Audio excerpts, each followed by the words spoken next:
Shrimad home remedies में आपका स्वागत है और हम आपको बताएंगे भगवान श्री कृष्ण से जुड़े कुछ महान रहस्यों के बारे में। भगवान श्री कृष्ण हिंदुओं के प्रमुख देव हैं और उनके समूचे भारतवर्ष में हजारों मंदिर हैं। भगवान कृष्ण की सबसे ज्यादा पूजा की जाती है। वो भगवान विष्णु के अवतार हैं। आज हम उनके बारे में आपको कुछ रहस्य बताएंगे जो आप लोग ध्यान से समझिएगा। सबसे पहले हम आते हैं श्री कृष्ण के रंग के ऊपर। जनश्रुति के अनुसार कुछ लोग श्री कृष्ण की त्वचा का रंग काला और ज्यादातर लोग श्याम रंग का मानते हैं। श्याम रंग अर्थात कुछ कुछ काला और कुछ कुछ नीला, मतलब काले जैसा नीला।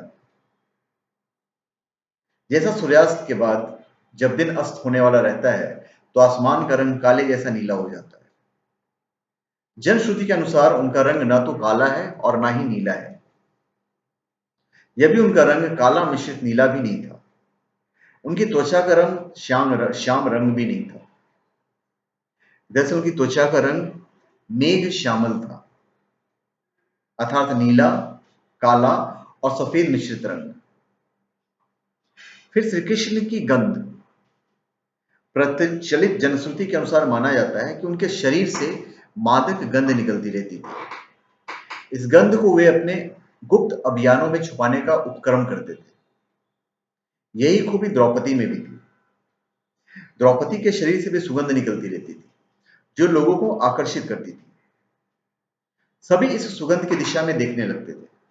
इसलिए अज्ञातवास के समय द्रौपदी को चंदन, उपटन और इत्यादि का कार्य किया जाता था, जिसके चलते उनको सैरंध्री कहा जाने लगा था। माना जाता है कि श्री कृष्ण के शरीर से निकलने वाली गंधी गोपिका चंदन और कुछ कुछ रात रानी की सुगंध से मिलती जुलती थी। कुछ लोग इसे अष्टगंध भी कहते थे। अभी श्री कृष्ण के शरीर का कुछ गुण था, जो बॉडी स्ट्रक्चर था उनका। कहते हैं कि भगवान श्री कृष्ण की देह कोमल अर्थात लड़कियों के समान मृदु थी, लेकिन युद्ध के समय उनकी देह विस्तृत और कठोर हो जाया करती थी। जनश्रुति के अनुसार ऐसा माना जाता है कि ऐसा इसलिए हो जाता था क्योंकि वे योग और कलारी पटुठ विद्या में पारंगत थे। इसका मतलब यह कि श्री कृष्ण अपनी देह को किसी भी प्रकार का बनाना जानते थे। इसलिए स्त्रियों के समान दिखने वाला उनका कोमल शरीर युद्ध के समय अत्यंत ही कठोर दिखाई देने लगता था। यही गुण कर्ण और द्रौपदी के शरीर में भी था और कृष्ण में तो था ही। फिर श्री कृष्ण हमेशा जवान बने रहे। भगवान कृष्ण का जन्म मथुरा में हुआ था। उनका बचपन गोकुल, वृंदावन, नंदगांव, बरसाना आदि जगहों पर बीता। द्वारका को उन्होंने अपना निवास स्थान बताया और सोमनाथ के पास स्थित प्रभास क्षेत्र में उन्होंने देह छोड़ दी।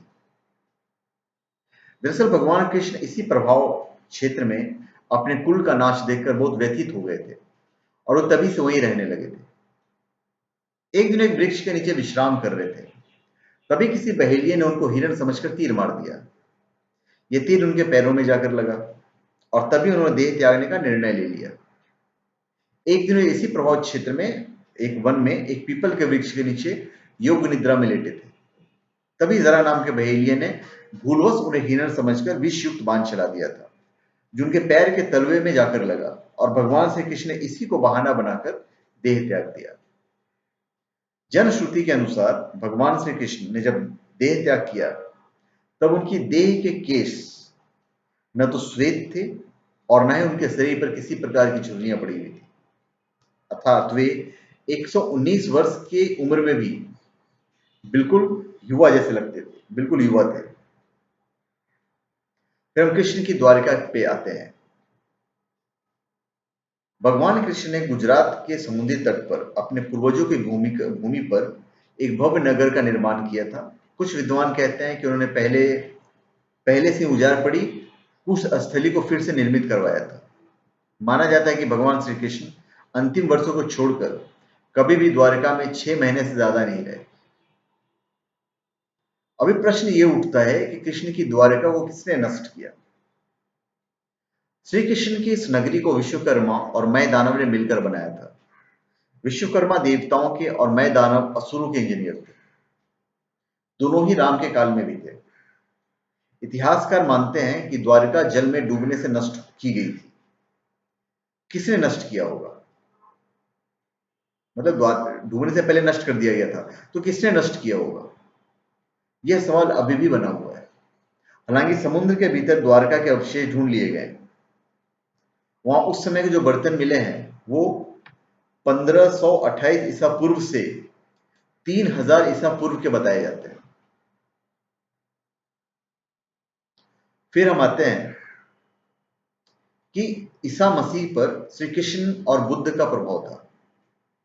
ईसा मसीह पर श्री कृष्ण का और बुद्ध का, दोनों का प्रभाव था उनके ऊपर। हालांकि अभी भी शोध का विषय है। फिर भी अब तक जितने भी लोगों ने इस पर शोध किया है उनका कहना है कि ईसा मसीह ने भारत का भ्रमण किया था और वे कश्मीर से लेकर जगन्नाथ मंदिर तक गए थे। उन्हें कश्मीर में एक बौद्ध मठ में रहकर ध्यान साधना की थी। यहाँ पर उनकी समाधि भी है। शोधकर्ता मानते हैं कि श्री कृष्ण का ईसा मसीह के जीवन पर बहुत प्रभाव था। आज जो हम मार्शल आर्ट देखते हैं, इस मार्शल आर्ट के जन्मदाता श्री कृष्ण थे। ये रिसर्च कहता है, हम नहीं कह रहे हैं। भारतीय परंपरा और जनश्रुति अनुसार भगवान श्री कृष्ण ने ही मार्शल आर्ट का आविष्कार किया था। दरअसल पहले इसे कालारी पेटूट कहा जाता था। इस विद्या के माध्यम से उन्होंने चाणूर और मुस्टिक जैसे मलों का वध किया था जब उनकी उम्र मात्र 16 साल की थी। मथुरा में दुष्ट रजक के सिर को हथेली के प्रहार से काट दिया था। जनश्रुतियों के अनुसार श्री कृष्ण ने मार्शल आर्ट का विकास ब्रज क्षेत्र के वनों में किया था। डांडिया रास उसी का एक नृत्य रूप है। कालिया रेपेटूट विद्या के प्रथम आचार्य श्री कृष्ण को ही माना जाता है। हालांकि इसके बाद इस विद्या को अगस्त्य मुनि ने प्रचारित किया था। इस विद्या के कारण ही नारायणी सेना भारत की सबसे भयंकर प्रहारक सेना बन गई थी। श्री कृष्ण ने ही कलारीपटूट की नींव रखी, जो बाद में बोधि धर्मन से होते हुए आधुनिक मार्शल आर्ट में विकसित हुई। बोधि धर्मन के कारण यह विद्या चीन, जापान आदि बौद्ध राष्ट्रों में खूब फली फूली। आज भी विद्या केरल और कर्नाटक में प्रचलित है। अभी शिव और कृष्ण के बीच में जीवानी युद्ध हुआ था। प्रचलित मान्यता के अनुसार कृष्ण ने असम में वानासुर और भगवान शिव से युद्ध के समय माहेश्वर ज्वर के विरुद्ध वैष्णव ज्वर का प्रयोग कर विश्व का प्रथम जीवाणु युद्ध लड़ा था। हालांकि यह शोध का विषय हो सकता है।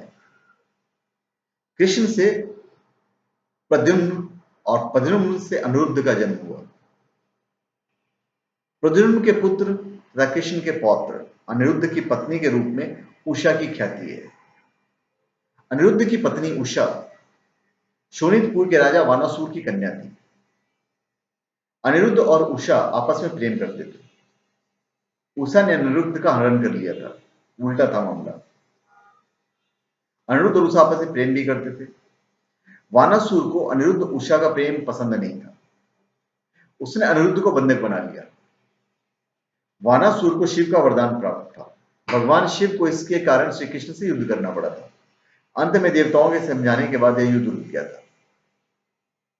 श्री कृष्ण के अपने युद्ध हथियार थे। भगवान श्री कृष्ण 64 कलाओं में दक्ष थे। एक वे सर्वश्रेष्ठ धनुर्धर थे, तो दूसरी ओर वे द्वंद्व युद्ध में वही माहिर थे। इसके अलावा उनके पास कई अस्त्र शस्त्र थे। उनके धनुष का नाम सारंग था। उनके खड्ग का नाम नंदक, गदा का नाम कौमोदकी और शंख का नाम पांचजन्य था, जो गुलाबी रंग का था। श्री कृष्ण के पास जो रथ था उसका नाम जैत्र और दूसरे का नाम गरुड़ ध्वज था। उनके सारथी का नाम दारुक था और उनके अश्व के नाम सैव्य, सुग्रीव, मेघपुष्प और वलाहक था। तो इतनी सारी चीजें मैंने आपको बताई श्री कृष्ण के बारे में। एक दो बातें मैं और ही बता देता हूं कृष्ण की प्रेमिका और पत्नियों के बारे में। कृष्ण के बारे में अक्सर यह कहा जाता है कि उनकी 16,000 पटरानियां थी, लेकिन यह तथ्य गलत है। उनकी मात्र 8 पत्नियां थी। कृष्ण के जिन 16,000 पटरानियों के बारे में कहा जाता है, दरअसल वे सभी भौमासार, जिसे नरकासुर भी कहते हैं, उसके यहाँ बंधक बनाई गई महिलाएं थी, जिनको श्री कृष्ण ने मुक्त करवाया था। ये महिलाएं किसी की माँ थी, किसी की बहन थी, तो किसी की पत्नियां थी, जिनको भौमासुर अपहरण करके ले गया था। एक चीज मैं आपको और बता देता हूं कि पूरे यदुवंश का नाश नहीं हुआ था। महाभारत युद्ध की समाप्ति के बाद जब युधिष्ठिर का राज तिलक हो रहा था, तब कौरवों की माता गांधारी ने महाभारत युद्ध के लिए श्री कृष्ण को दोषी ठहराते हुए शाप दिया था कि जिस प्रकार कौरवों के वंश का नाश हुआ है, ठीक उसी प्रकार यदुवंश का भी नाश होगा। शाप के चलते श्री कृष्ण द्वारका लौटकर यदुवंशियों को लेकर प्रभास क्षेत्र में आ गए थे। कुछ दिनों के बाद महाभारत युद्ध की चर्चा करते हुए सात्विकी और कृतवर्मा में विवाद हो गया। सात्विकी ने गुस्से में आकर कृतवर्मा का सर काट दिया। इससे उनमें आपसी युद्ध भड़क उठा और वे समूहों में विभाजित होकर एक दूसरे का संहार करने लगे। इस लड़ाई में श्री कृष्ण के पुत्र और मित्र सात्विकी समेत लगभग सभी यदुवंशी मारे गए थे। केवल बब्रू और दारुक ही बचे रह गए थे। मतलब बब्रू और दारुक तो बचे ना, तो मतलब पूरे यदुवंश का नाश नहीं हुआ। तो धन्यवाद, आपका हमारे चैनल पे स्वागत है। आप हमारे चैनल पे सब्सक्राइब करें और अपने कमेंट दीजिए। धन्यवाद।